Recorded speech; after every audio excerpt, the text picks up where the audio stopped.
இந்தியாவின் ஒரு பகுதி. அது வரைக்கும் உனக்கு சட்டம் நான் தான் எழுதுவேன். குண்டான ஆளை அனுப்பி அவன்கிட்ட நீ கையெழுத்து கேட்டா கூட உனக்கு கௌரவம் ஆயிரும். இருக்கிறதுல ஒரு 20-25 கிலோக்கு கீழே இருக்க ஆளா ஒரு ஆளை கூப்பிடியா கவர்னரா போடுவோம் தமிழ்நாட்டுக்குங்கிறான். தத்தி குத்தி ஒருத்தர் வர்றாரு. அவர்கிட்ட போய் நம்ம வீராதி வீர வீர பராக்கிரமன் வீர குலோத்துங்க இந்த பட்டங்கள்லாம் பொருத்தமான கடந்த காலத்திலையும் சரி இந்த காலத்திலையும் சரி கையெழுத்துக்கு போய் நிக்கிறோம் இல்ல, மண்டிட்டு கேட்க வேண்டியதா இருக்குல்ல. நாங்கள் யார் என்று நீ தெரிந்து கொள், அவ்வளவுதான் அப்படிங்கிறாம. இந்த இழிநிலையை போக்குவதற்கு பெரியார் தான் வழி சொல்ற. பெரியார் எதிர்த்து போராடினது சாதி இழிவ சூத்திர பட்டத்தை. இந்து ராஷ்டிரம் வந்துட்டுனா பிராமண சத்திரிய வைசிய சூத்திர மனப்படமா இருக்கு எல்லாருக்கும். இப்ப இந்த 4 வருடங்கள் அவன் தகுதிக்கு ஏற்பதான் நடத்தணும். முஸ்லிம் கிறிஸ்தவர் மதம் உள்ளபடியா சூத்திரன் ஆயிக்கணும். சூத்திர சாதியில் சேர்ந்துக்கோ, இல்ல நான் முஸ்லிமா உயிரோட இருக்க மாட்டேடாங்க. அவன் சொல்றான் அச்சுறுத்துவது கொன்னுரிமை. உயிர் வாழணும்னா திரும்ப இங்க வந்துரு. இப்ப கலவரம் பண்ணி இஸ்லாமிய பெண்களை பெருவாரியாக பாலியல் வல்லுறவுக்கு ஆட்படுத்தினாங்கன்னா அப்படி செய்ய சாவர்கர் சொல்லியிருக்காரு. தி கிரேட் 6 ஈபாக்ஸ் ஒரு இதுல எழுதுறாரு அவரு. ஈபாக்னா சகாப்தம், 6 மாபெரும் சகாப்தங்கள்ல எழுதுறாரு. என்ன நடந்துகிட்டு இருக்கு என்னன்னு தெரியாமலே பெரும்பகுதியான மக்கள் வாழ்ந்துகிட்டு இருக்கிறாங்க. இதுல பெரியார் ரொம்ப சாதி ஒழிய வேண்டும், மதம் ஒழிய வேண்டும். அவரு திரும்ப சொல்றாரு, இந்த சூத்திரப்பட்டத்துங்கிறது ஒழிச்சே தீர்வுங்கிறாரு. 1973 சாவறதுக்கு முன்னாடி கூட சொல்றாரு, ஐயோ உங்களை எல்லாம் சூத்திரர்களா விட்டு சாவறனே அப்படிங்கிறாரு. அப்ப பெரியாருடைய வாழ்நாள் பூரா இதை எதிர்த்து போராடினவரு அவர் ஒரு தீர்வு சொல்றாரு. சாதியை ஒழிப்பது எளிய அல்ல, செங்குத்தான பாறையில் தலைகீழாக ஏறுவதை விட கடினமானது. இதை விட எப்படிங்க புரிய வைக்கிறது? செங்குத்தான பாறையில் தலைகீழாக ஏறுவதை விட கடினமானது. அந்த சாதியை ஒழிக்கும் அந்த அதிகாரம் இங்குள்ள அரசுக்கு கிடையாது, மாநில அரசு கிடையாது. அந்த அதிகாரம் டெல்லியிலே இருக்கிறது. அவன் இதை நிலைப்படுத்தணும்னு விரும்புகிறான். நமக்கு வேறு வழி இல்லை. இந்தியாவில் இருந்து தமிழ்நாடு பிரிவது மட்டுமே தீர்வு தான் சொன்னார். இல்ல வேற தீர்வு இருக்கு அப்படின்னு யாராவது சொன்னா சொல்லு சொல்லு. சூத்திர பட்டத்தை ஒழிக்க, பஞ்சமர் பட்டத்தை ஒழிக்க, இந்த வர்ணாசிரமத்தை ஒழிக்க, மனுஸ்மிருதியை சட்டவிரோதம் அறிவிக்க வேற என்ன வச்சிருக்க? தமிழ்நாடு விடுதலை பெற்ற நாடானா இறையாண்மை உள்ள தமிழ் தேசத்துல இறையாண்மை உள்ள சட்டமன்றம். அப்படி சட்டமன்றம் அப்படி சட்டம் போட்டா தமிழ்நாட்டில் இருக்கக்கூடிய தமிழ் மக்களால் தேர்ந்தெடுக்கப்பட்ட ஆளுநர், தமிழ் மக்களுக்கான ஆளுநர் அல்லது குடியரசுத் தலைவர் அவரு கையொப்பம் விடுவாரு, அது சட்டமாகிடும். ஆனால் திரௌபதி முர்மு கையெழுத்து போடுவாங்களா? எங்கள் தமிழ்நாட்டில் இனிமேல் கிடையாது அப்படின்னு சொன்னா கையெழுத்து போட்டுருவாங்களா? திரௌபதி முர்முவோட நிலைமையே பரிதாபத்தில் இருக்கு. அவங்க அக்கம் பக்கத்தில் இருக்கிறவங்க எல்லாம் விசாரிக்கிறாங்க, ராமர் கோயில் எப்படி இருக்குது தெரியல. ஓஹோ சரி, நாடாளுமன்றம் எப்படி இருக்குது? கணவனை இழந்தவர்கள் இந்திரா காந்தி ஆட்சியில் இருக்கும் போதே, பிரதமராக இருக்கும் போதே அவங்க நிலைமை என்ன? சங்கராச்சாரியாரை பார்க்க வந்தாங்க இங்க காஞ்சிபுரத்துல. சந்திரசேகரேந்திர சரஸ்வதி 13.5 கிலோ எடை உள்ளவர். ஆனா சாதி வருண தர்மத்தை நிலைநிறுத்துவதற்கு காரணமாக இருந்தவர். சாதாரணமான ஆளுன்னு நினைக்க கூடாது. அப்ப கூட அப்படின்னாரு கடைசியா. என்ன இந்திய அரசியல் சட்டம் எழுதுறாங்க, மனுஸ்மிருதியை தானே சுதந்திர இந்தியாவுக்கு நீங்க வைக்கணும். அது எப்படி இந்திய அரசியல் சட்டம் இவங்க எழுதுறாங்க அப்படின்னு கேட்டவர். அந்த காஞ்சி சங்கராச்சாரியாரை பார்க்க இந்திரா காந்தி வந்தாங்க. குடுகுடுன்னு ஓடி போய் கிணத்தடியில உட்கார்ந்துக்கிட்டாரு. கிணத்துக்கு அந்தாண்ட இருந்து அவர் பேசுவாரு, இந்தாண்ட இருந்து இந்திரா காந்தி பேசணும். ஏன் கேட்டா அந்த தீட்டு விதவை இதான் சனாதனம். இந்திரா காந்திக்கு அந்த நிலைமை தான். கவர்னர் இப்ப தமிழிசை சவுந்தரராஜன் அப்படி தூக்கி போடுறான். இதம்மா கேட்சி பிடிக்கிறாங்க. நீங்க நல்லா ஒரு சூத்திர குடும்பத்தை சேர்ந்த ஒருவர் கவர்னரா வந்தாலும் அதுதான் நிலைமை. இதைதான் நிரந்தரப்படுத்துவதற்காக அவங்க முயற்சி பண்ணிட்டு இருக்காங்க. இந்த நிலையில தான் நாம அதாவது தெளிவா சொல்லுவோம். கொஞ்ச நேரம் தான் இருக்கு, அது முதலே சொல்லிட்டாங்க.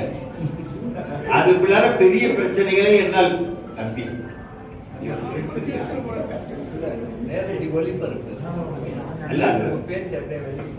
அந்த அழைப்பு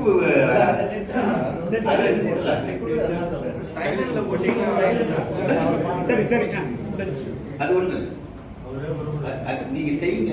அதை என்ன செய்யுங்க பாருங்க. இங்க பாருங்க, நாம் யாருன்னு ஒரு கேள்வி இருக்கு. நாம் யார்? தொடங்கும் போதே அவரு கேட்டார்ல, என்ன நீங்க தமிழ் தேசம்னு சொல்றீங்க, ஏன் தமிழ்நாடுன்னு சொல்லக்கூடாதா? அவங்க தமிழ்நாடுன்னு சொல்லுவதே புரட்சிகரமான சொல்லா கருதுறாங்க. இது தமிழ்நாடு தான், தமிழ்நாடு தான். ஆனா இறையாண்மை உள்ள நாடாக இல்ல, ஒரு நாடுங்கிறது. இப்ப இந்தியா கூட நாடுதான். இந்தியா ஒரு நாடு. பல மொழி இனங்கள் இருப்பான். பல மொழி தேசிய இனங்கள்னு பேரு. தேசிய இனம் ஆங்கிலத்துல நேஷன். நிறைய குஜராத்தி அதோட தமிழர்கள் இருப்பான். இது நாடு ஆங்கிலத்துல ஸ்டேட். ஸ்டேட்னா மாநிலம் இயக்க கூடாது இல்ல, அப்படி கிடையாது. ஸ்டேட்னா இறையாண்மை உள்ள ஒரு நாடு, ஆனா ஒரு தேசமா இருக்காது. இப்ப தமிழ் தேசம் அப்படின்னா ஒரு மொழியால் அடையாளப்படுத்தக்கூடிய ஒரு தேசிய இனம் தமிழ் தேசம். இது நாடாட்சின்னு வச்சுக்கோங்க, வேண்டாம். இது நாடாட்சினா அது தமிழ் தேசம்னு பேரு. தமிழ்நாடு இறையாண்மை உள்ள தமிழ்நாடு. இதான் விஷயம். இப்ப நாம யாருங்கிற ஒரு கேள்வி இருக்கீங்க ஐயா. முன்னாடி நம்மளை அடையாளப்படுத்திக்குவோம். நாம தமிழர்கள் பேரு. தமிழ் தேசிய இனத்தை சேர்ந்தவர்கள். ஒரு தேசிய இனத்தை நேஷன் சொல்லுவோம். நம்ம பூர்வீகத்தை கொஞ்சம் பார்த்து வந்தா கொஞ்சம் தெளிவு கிடைக்கும் நினைக்கிறேன். மனித வர்க்கம் ஒரு கட்டமா கடந்து போய்கிட்டு இருக்கு.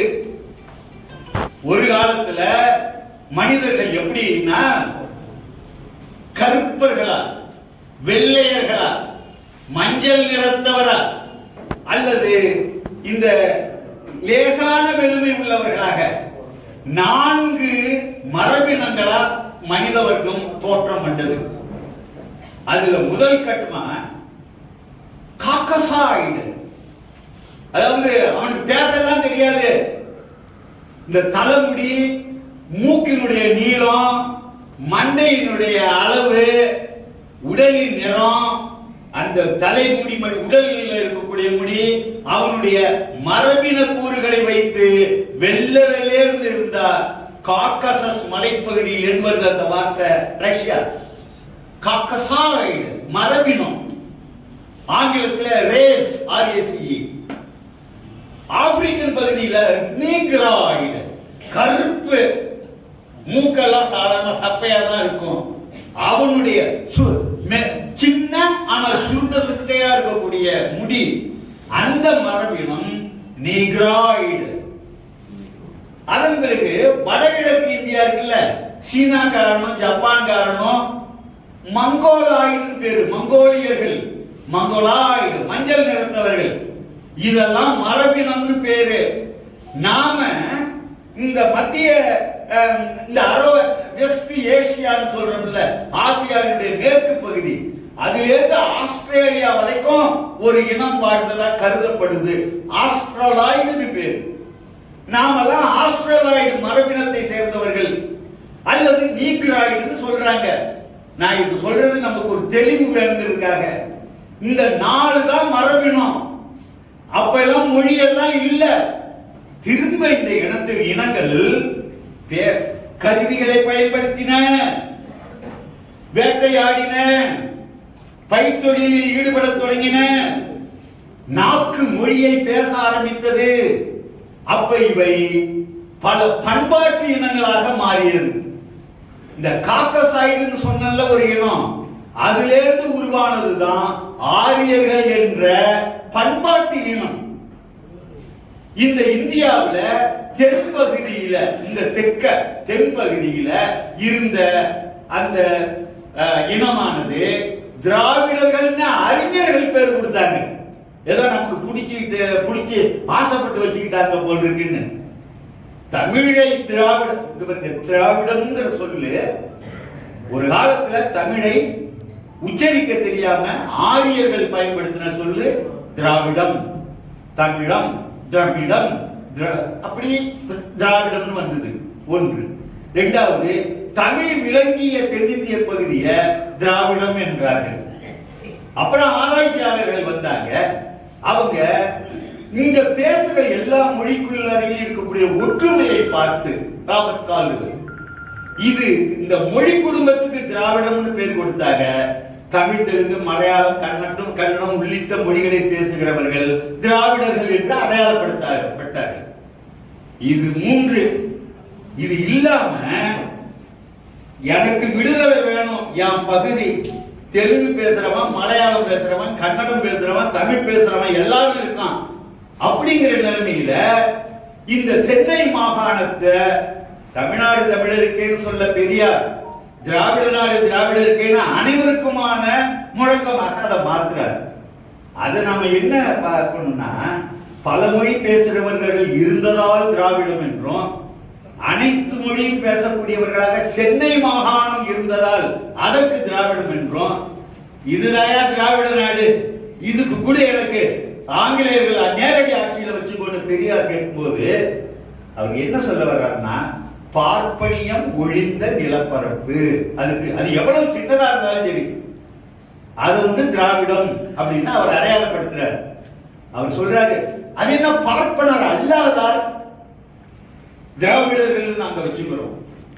அதுக்கு அடுத்தது வர்றாரு, பிராமணர் நாங்கெல்லாம், நீங்கெல்லாம் சூத்ரால் ஒத்துக்க மாட்டேன், சூத்ராங்கிற பேர் பிடிக்கல, நாங்க திராவிடர்கள், சூத்ரங்கிறதுக்கு மாற்று சொல் திராவிடர்கள். அதுக்கு அடுத்தது வர்றாரு, எனக்கு இந்தியா வேண்டாம், நான் இந்தியர் இல்லை என்பதால் என்னை நான் திராவிடர் என்கிறேன்.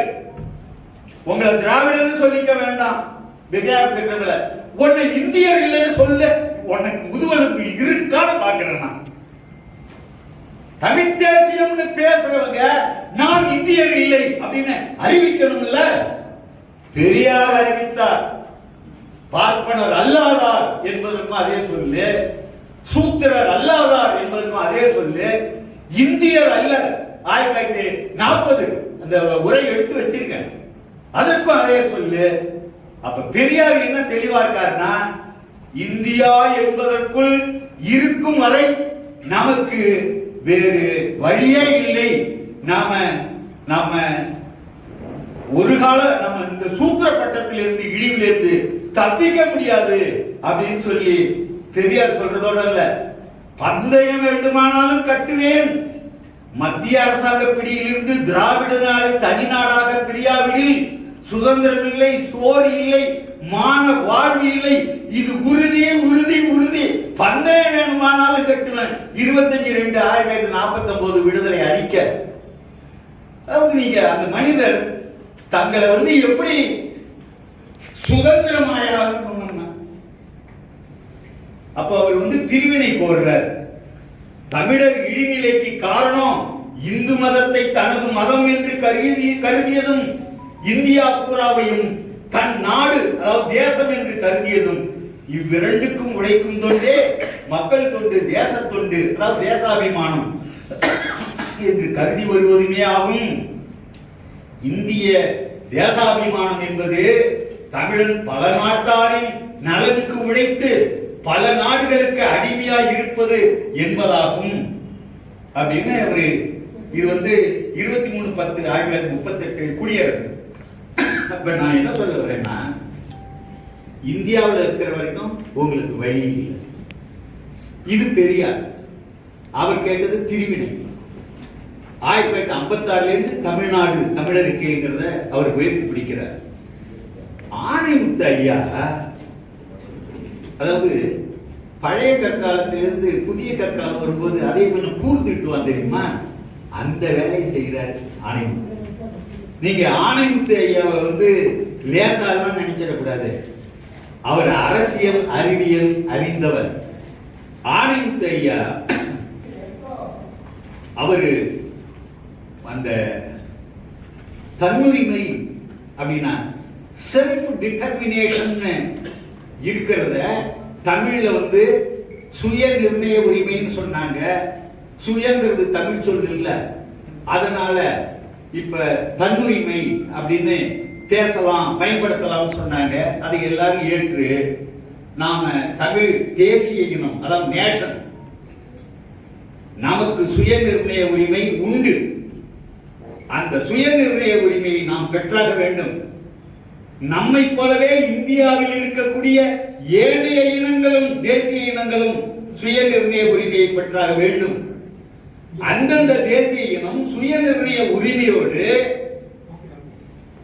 தேசிய இன குடியரசுகளாக நாம கூடி ஒரு அமைப்பாக இருப்பதில் தவறில்ல, இருக்கலாம் என்பதுதான் ஐயா ஆணைமுத்து அவர்கள் அளித்த தீர்வு. அதுதான் மார்க்சிய பெரியாரிய பொது உடைமை கட்சி தனது இலக்காக வைத்திருக்கிறது.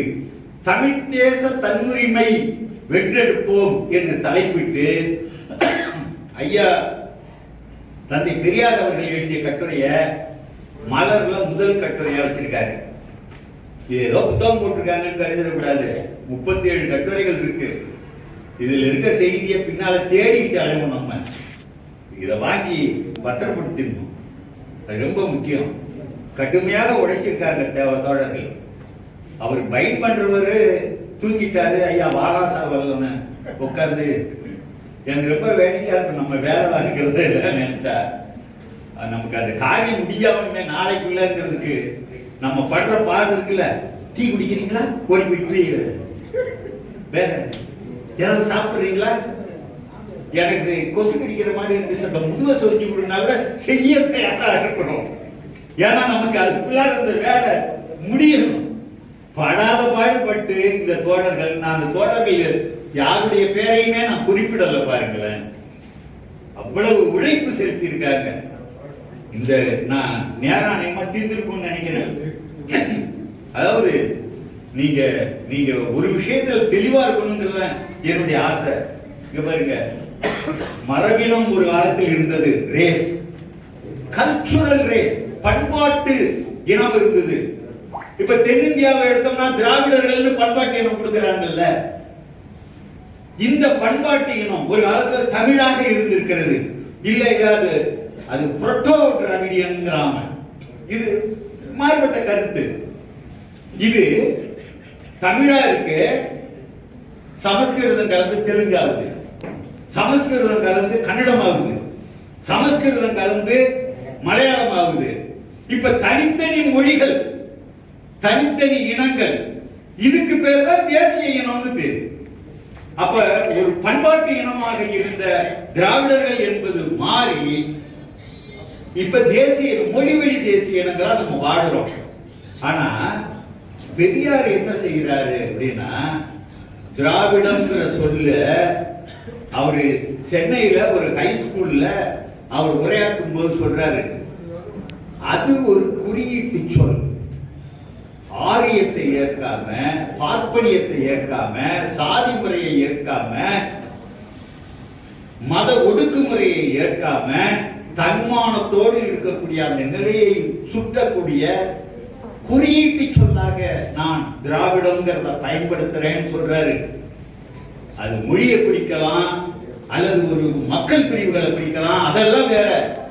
அது ஒரு குறியீட்டு சொல், இல்லைன்னா நீ வேற சொல்லுன்னு கூட ஒரு கட்டுரையில கேட்கிறாரு. இந்த கணக்கு வாத்தியார் வச்சுக்குவாங்க, எக்ஸ் என்று வைத்துக் கொள்க, அங்க இருந்து ஒரு பையன் ஏன் எக்ஸ் ஏன் ஒய்ன்னு வச்சுக்க கூடாது, வச்சுக்கோ. ஒரு பேரை கொடுத்து அந்த கருத்தை வைப்பது, அந்த கணக்கை போடுவது, அது போலதான் பெரியார் செய்திருக்கார்.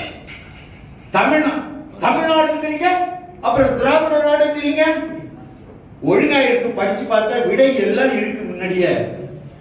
திராவிட நாடுன்னா பார்ப்பனியம் ஒழிந்த நாடுன்னு அர்த்தம், வேற ஒன்னும் அர்த்தம் இல்ல. தமிழ்நாடு தன்மானமான நாடுன்னு அர்த்தம்.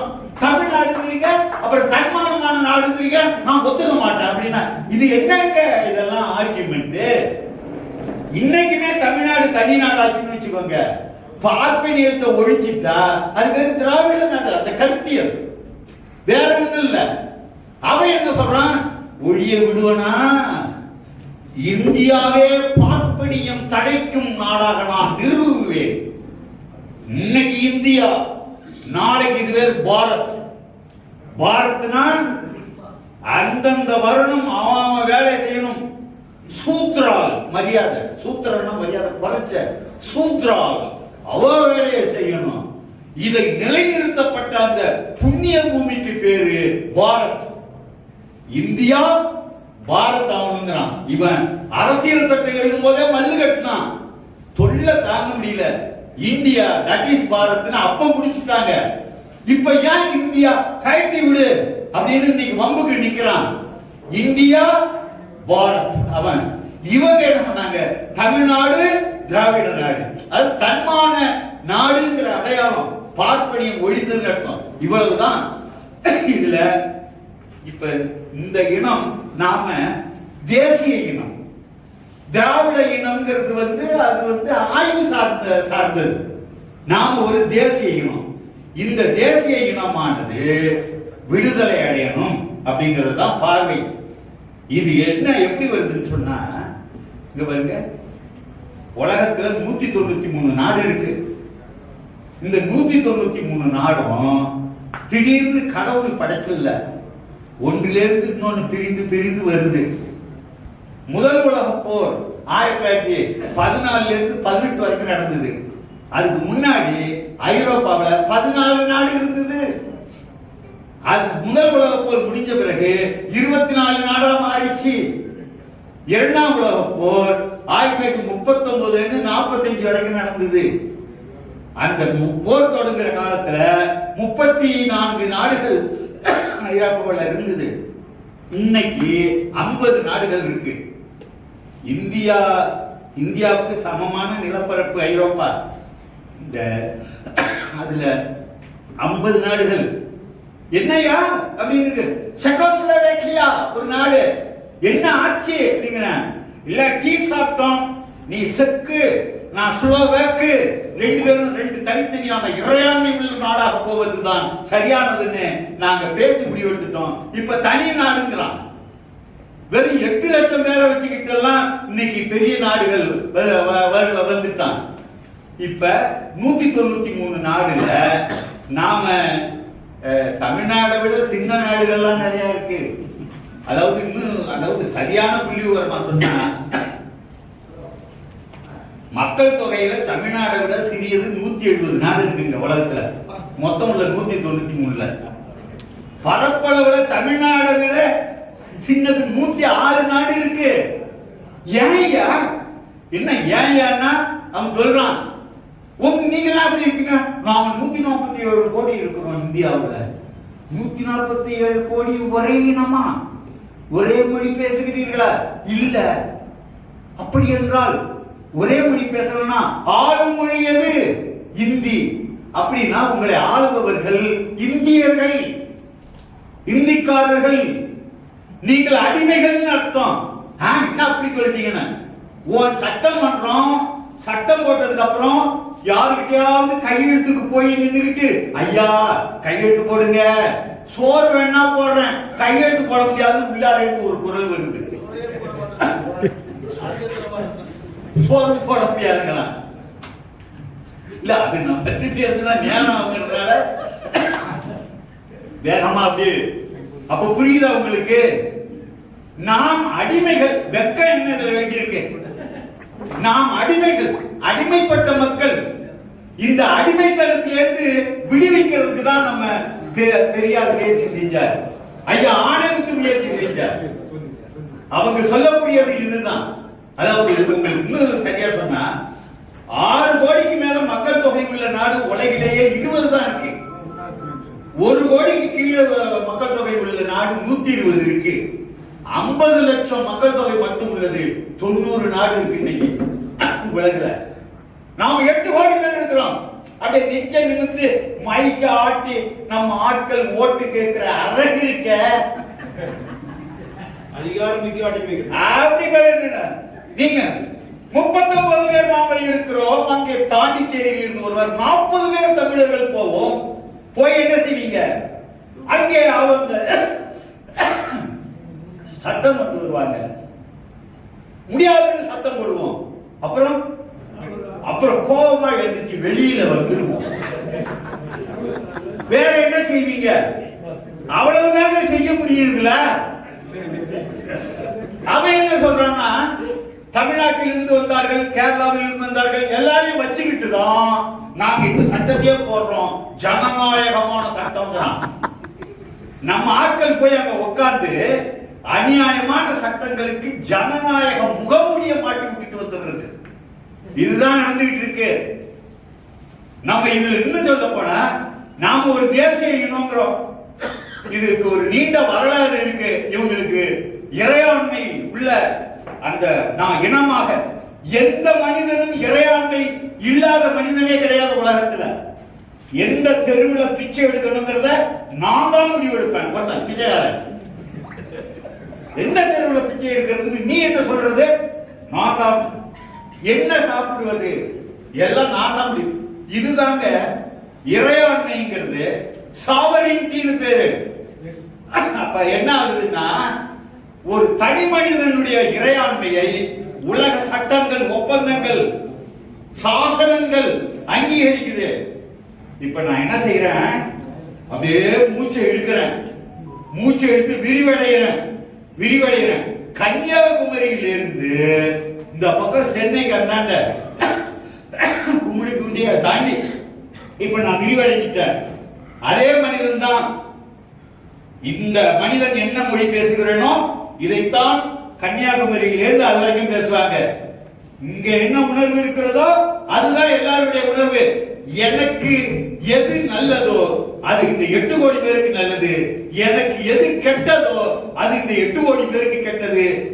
அப்படின்னா இதுக்கு பேர் தான் தேசிய இனம்னு சொல்றோம். இதான் சொல்றது. இதுக்கு பேர் தான் நேஷன்.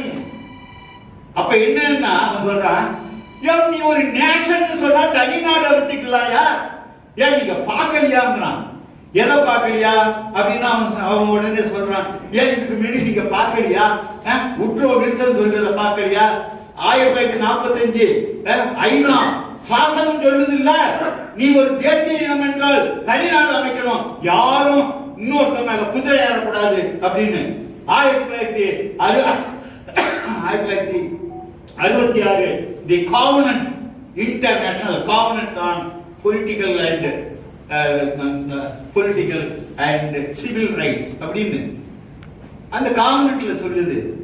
இவ்வளவும் சொல்லி இதுதான் விஷயம், நீ தேசிய இனமா தனி நாடு வாங்கி தொலை அப்படின்னு சொல்லி, ஏங்க எந்த மனிதனும் இன்னொரு மனிதனின் மேல் ஆதிக்கம் செலுத்தக்கூடிய கூடாது அப்படின்னு சொல்லி அவங்க சொல்றாங்க.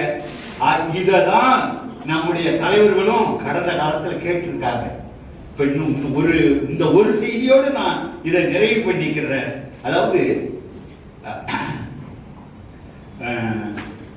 கடந்த காலத்துல பல ஆவணங்கள் இத சொல்லி இருக்கிற மாதிரி, ஏன் தமிழ்நாட்டில எல்லாம் கேட்கலையா? யாரும் தந்தை பெரியார் கேட்டது மட்டும் இல்ல, 1942ல இந்திய கம்யூனிஸ்ட் கட்சி மத்திய கமிட்டி தீர்மானம் போட்டுது.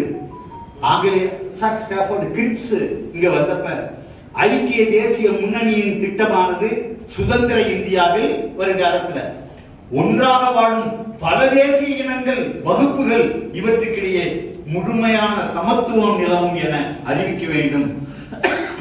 ஒரு தேசிய இனத்தை மற்றொரு தேசிய இனம் ஒடுக்குவது என்பது இருக்கக்கூடாது. கேபினட் தூதுக்குழு வந்தது. அப்ப பிசி ஜோஷி அவர் போய் ஒரு மனு கொடுக்கிறாரு. அதுல அவர் சொல்றாரு, இந்த அலகுகளில் தமிழ் பேசுறவங்க மலையாளம் பேசுறவங்க இந்த அலகுகளில் ஒவ்வொரு இன மக்களும் தங்கு தடையற்ற சுய நிர்ணய உரிமையை பெற வேண்டும். ஆங்கிலத்தில் unfettered right of self determination, சுய நிர்ணய உரிமை. கொஞ்சம் குறைச்சி ஒரு தேசிய இனத்துக்கும் முழுமையான அந்த சுய நிர்ணய உரிமையானது தரப்பட வேண்டும் அப்படின்னு அவங்க எல்லாம் சொல்லியிருக்காங்க. இப்ப சமீபமா 1970 கூட இது உறுதிப்படுத்தப்பட்டிருக்கிறது அப்படிங்கிற ஒரு செய்தியோட என்னுடைய இன்றைய உரையை நான் உங்களுக்கு நிறைவு பண்ணிடுறேன். இங்க பாருங்க, அவன் சுற்றுவானதான் பயமா இருக்கு மக்களுக்கு. இவன் கேட்டு போறான், நாங்கள் தமிழர்கள், நாங்கள் ஒரு தேசிய இனம் தான் சொல்ல போறான். அவன் முறைச்சி மீசையை பிரிக்கிட்டு அக்னிபாத், அவனுக்கு ஒண்ணுமே இல்லை, 4.5 வருஷம் ட்ரைனிங். நாங்க அப்படின்னா சுடுவோம், கொலை பண்ணுவோம், கொலை பண்றதுக்குன்னே டீம் தயார் பண்ணிடுவேன்னு இதை சொல்ல போனவன் பாரத மாதா கி ஜெய் சொல்லிட்டு திரும்பி வரும். பாரத மாதா கி ஜெய்ங்கிறது ஒரு வன்முறை முழக்கம். இன்னைக்கு 1970 மக்கள் பார்த்து ஐக்கிய நாடுகள் அவை, பொது அவை, ஜெனரல் அசம்பிளி ஒரு தீர்மானம் போட்டிருக்காங்க. எல்லா தோழர்களும் இத காதுல வாங்கி வச்சுக்கோங்க.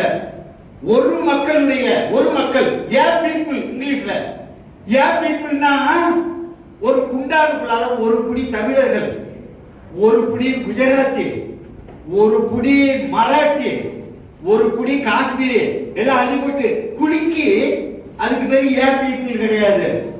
ஏ பீப்புள்னா ஒரு மொழி பேசுகிற, ஒரு மொழி பொது மொழியாக கொண்ட, தாய்மொழி இல்ல, பொது மொழி, வழக்கு மொழியாக இருக்கணும். இல்லைன்னாக்கா 500 வருஷத்துக்கு முன்னாடி இவர் தெலுங்கு பேசினவரு நான் மோந்து பார்த்தேன், எனக்கு தெரிஞ்சிட்டுமா இல்லைன்னா ஒரு தேசிய இன உருவாக்கம் பற்றிய ஆனாவன்னா கூட அறியாதவர்கள் அவங்க. அப்ப பீப்புள் அப்படின்னா அவ யாரு அப்படின்னா ஒரு மொழி, ஒரு தொடர்ச்சியான நிலப்பரப்பு, ஒரு பொருளாதார வாழ்வு. இப்ப தமிழ்நாடுனா விவசாயம் தான். அதுல ஈடுபட்டு அந்த பொருளாதார வாழ்வில் ஈடுபடும் போது அதுல ஒரு பண்பாடு ஒண்ணு மலர்ச்சி வரும். அந்த மலர்ச்சியை உடைய நாம் ஓரினம் என்ற அந்த உலகியல் உருவாக்கம் பெற்ற வரலாற்றில் வளர்ச்சி அடைந்த ஒரு இனத்துக்கு தேசிய இனம்னு பேரு. இது ரொம்ப முக்கியமானது. நான் இன்னொரு கூட்டத்துல அந்த உளவியல் உருவாக்கம் அப்படிங்கறத பத்தி நான் பேசணும். அது பின்னாடி பெரிய வரலாறு இருக்கு. அப்ப தேசிய இனம், தமிழர்கள் ஒரு தேசிய இனம். நம்ம பார்த்துதான் சொல்றாங்க ஐக்கிய நாடுகள் அவை, பொது அவை, ஒரு மக்களுடைய சுய நிர்ணய உரிமையை செயல்படுத்தும் விதங்களாவன. ஒரு சுய நிர்ணய உரிமையை எப்படி செயல்படுத்தணும் அப்படின்னா, ஒரு சுதந்திர நாட்டை நிறுவுதல், வேறொரு சுதந்திர நாட்டுடன் தடையின்றி சேர்ந்து கொள்ளுதல். தடையின்றி சேர்ந்து கொள்ளுதல்னா என்னன்னா, அவ கூட சேர்ந்து போகலாம், தேவையில்லைன்னு பிரிஞ்சு போகலாம், கோ பேசஞ்சர் மாதிரி, அல்லது அதனுடன் ஐக்கியமாக ஒன்னா சேர்த்தே போடுறது, அல்லது அந்த மக்கள் விரும்புகிற எந்த விதத்திலும் வேறு ஏதோ ஒரு அரசியல் அந்தஸ்தை அடைந்தது. உங்க விருப்பம் தான் சுய நிர்ணய உரிமை. அது கஷ்டமா இருக்குதான், அதனால தன்னுரிமைன்னு சுருக்கணும். எல்லாரும் ஏத்துக்கிட்டு தன்னுரிமைங்கிறத பயன்படுத்திக்கிட்டு இருக்கோம். அதாவது இதை பற்றி ஆராய்ச்சி 1981 international commission of jurist and justice Ilangai பிரச்சனைக்காக பேசும்போது அவங்க தமிழர்கள் என்பவர்கள் ஒரு தேசிய இனம்னு வரையறுத்திருக்காங்க. தமிழர்கள் ஒரு தேசிய இனம் அப்படின்னு international commission of judicial justice வரையறுத்திருக்காங்க. அவங்க சொல்லக்கூடியது ஐநாவின் தன்னுரிமை விதிகளின்படி தமிழர்களை ஒரு மக்கள் ஏ பீப்புள் என கருதலாம். ஏனெனில் அவர்களுக்கு ஒரு தனித்துவமான மொழியும் பண்பாடும் பெரும்பான்மை மக்களிடமிருந்து மாறுபட்ட ஒரு தனி சமய அடையாளம், சைவ வைணவத்தை சொல்றாங்க, அது ஒரு தனி அடையாளம், குறிப்பிட்ட அளவிற்கு வரையறுக்கப்பட்ட நிலப்பகுதியும் பெற்றிருக்கிறார்கள். அதனால அவங்க ஒரு மக்கள், தேசிய இனம் என்று அவங்க வரையறுக்கிறாங்க. எல்லாம் நடந்துகிட்டு இருக்கு, எல்லாம் நடந்துகிட்டு இருக்கு. உலகம் பூரா தன்மானம் உள்ளவன் பூரா சுயநிர்ணய உரிமையை பெறுறான். இங்க இருக்கிறவன் என்ன அப்படிங்கிறான். ஒரே வெள்ளக்காடா போச்சுங்க, வீடெல்லாம் அடிச்சுட்டு போயிட்டுங்க. 5060 கோடி உடனடியாக எங்களுக்கு தேவைப்படுதுங்க. கேட்டது 5060 கோடி, கொடுத்தது 450 கோடி. இது தேசிய பேரிடரா இருக்கு, தேசிய பேரிடரா. இந்தியாவுல மழை பெய்யுதா என்ன நான் சொல்லுது, அவங்களுக்கு தேசம் பூரா மழை பெய்யணும், தேசம் பூரா மழை பெய்யும், தேசிய பேரிடரா. அதுல கொஞ்சம் விவரமானவர்கள் கேட்பாங்கல்ல, நாங்க 100 ரூபாய் கொடுத்தா நீ 34 ரூபாய் தான் எங்களுக்கு திருப்பி தர, நீ குடு பணத்தை. உடனே ஒருத்தர் அங்க இருந்து ஏடிஎம்ல என்னமோ எடுக்கிற மாதிரி சொல்றீங்க, உடனே நீங்க நினைச்ச உடனே ஏடிஎம்ல இருந்து எடுக்கிற மாதிரி எடுத்துட முடியுமா? உடனே உங்க அப்பா வீட்டுக்கு ஆசையா கேட்டோம், நாங்க கொடுத்த வரியை தானே கேட்கிறோம் அப்படின்னு சொன்னாங்க. நீ எப்படி சொல்லலாம் அப்படின்னு சொல்லி என்ன விளையாடுறீங்க? கோபிச்சுக்கோங்க எங்க மேல. இந்த தமிழ் பெயர்களே சரியில்லை, தமிழ்நாட்டை இந்தியாவில் நீக்கிறீங்கன்னு சொல்லுங்க. பெரிய மனதோட ஒத்துக்கிறோம். இந்த மைக்ல நான் அறிவிக்க கேட்கிறேன், ஓ மராட்டி மக்களே, உங்களுக்கு தான் முழு அதிகாரம், சுயநிர்ணய வச்சுக்கோங்க. ஏ குஜராத்தி மக்களே, உங்களுக்கு முழு அதிகாரம் வச்சுக்கோங்க. கேரளா பிள்ளைகளா, முழு அதிகாரம் மாநிலத்துக்கு வச்சுக்கோ. அங்க அந்தாண்ட மம்தா பானர்ஜி வங்காளம், உங்களுக்கு முழு அதிகாரம் வச்சுக்கோங்க. தமிழ்நாடு நாங்க எங்களுக்கான அதிகாரத்தை நாங்க வச்சுக்கிறோம். எல்லாருமே தனித்தனியாக அவரவர்களும் சுய நிர்ணய உரிமையை இறையாண்மை எடுத்துக்கொள்வோம். பொது நலன் கருதி கூடியும் இருப்போம். குறைந்தபட்ச அதிகாரத்தோடு ஒரு மத்தியில ஒரு ஏஜென்சி சென்டர் மாதிரி இருக்கட்டும். அப்ப ஜிஎஸ்டி வாங்கிட்டு நம்மளுக்கு அவன் பங்கு கொடுக்கறது இல்ல, சென்ட்ரல் கவர்மெண்ட் இருக்குல்ல, அவன் சரி இந்த வருஷம் உங்களுக்கு நாங்க எவ்வளவு கொடுக்கணுங்கிறீங்க, அவன் கணக்கு போட்டு அனுப்புமா, இந்த வருஷம் எங்களுக்கு காசே கொடுக்கல டெல்லிக்கார அப்படின்னு சொல்லி, எத்தனை கோடி, 25 கோடி கொடுங்க, இந்த எல்லாரும் அவன் சொன்ன தொகையை கொடுத்துரும். நாம அவன்கிட்ட கொடுக்கறதா, அவன் இருக்கிறதெல்லாம் அறுத்து எடுத்துட்டு போச்சு வீட்டுல கஞ்சி காய்ச்சி கொடுக்க அவன் நமக்கு அளந்து கொடுக்கறதா? தன்மான அரசியல்ங்கிறது இங்க எடுக்கவே இல்லைங்க. இன்னும் தன்மான அரசியல்ங்கிறது இங்க கையில் எடுக்கப்படவில்லை. அந்த தன்மான அரசியலுக்கு பேரு தான் ஐயா ஆணிமுத்து பேசுற அரசியல், தந்தை பெரியார் பேசிய அரசியல். இதெல்லாம் இதுதான் தீர்வு.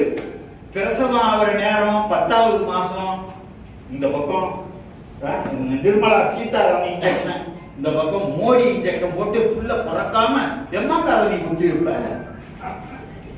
பிள்ளை பிறந்தே தீரும். அதெல்லாம் நீங்க ஒத்தி வைக்க முடியாது. வேணாக்கா ஒத்தி வைக்கலாம், தடுத்திட முடியாது. இல்ல தெரியாது, தமிழ் தேசம் பிறந்தே தீரும்.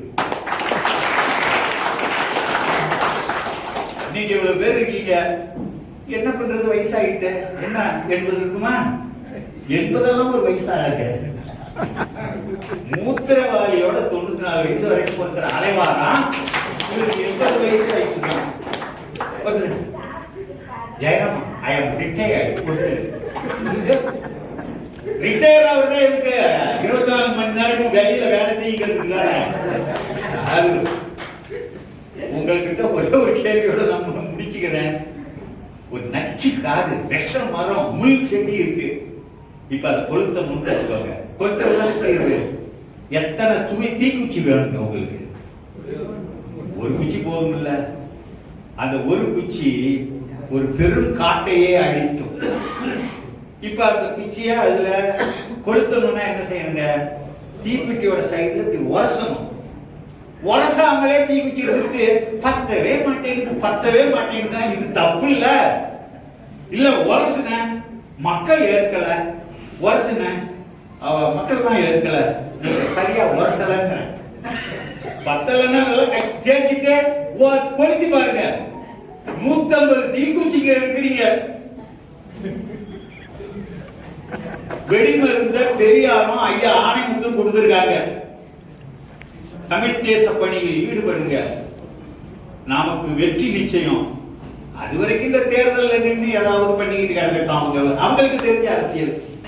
இந்த மக்களுக்கு என்ன செய்யணுமோ அதை நம்ம வாயால சொல்லுவோம், அவங்க செஞ்சுக்கிட்டு இருக்கட்டும். நாம் சொல்லுவதுதான் நிரந்தர அரசியல்.